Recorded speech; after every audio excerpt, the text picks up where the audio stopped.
இருக்கிற ஒவ்வொரு டைரக்டருக்குள்ள ஒரு ஆசை இருக்குது. அவர் அப்படியே படத்தை டைரக்ஷன் பண்ணணும் அப்படிங்கிற ஆசை கொண்ட நிறைய பேர் இருக்காங்க. அதே சமயத்தில் தமிழ் ரஜினி கூட ஒரு படம் நீங்கள் பண்ணும்போது மிகப்பெரிய ஒரு டைரக்டராக நீங்கள் அங்கீகாரம் பெறுவீங்க அப்படிங்கிற ஒரு இது உண்டு.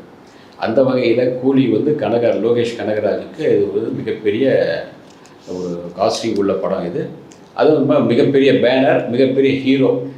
அதை தாண்டி உலகம் முழுக்க இந்த படம் ரிலீஸ் ஆக போகுது. உங்களுக்கு தமிழில், ஹிந்தி, கன்னடா, மலையாளம், தெலுங்கு எல்லா பாஷையிலையும் வருது. ஏன்னா அதுக்கான இதுதான் உங்களுக்கு அதை தாண்டி இந்த படத்தில் இந்த படம் இது வரைக்கும் தமிழில் எந்த படமும் 1000 கோடிங்கிறது பட்ஜெட்டில் வசூல் பண்ணவே இல்லை.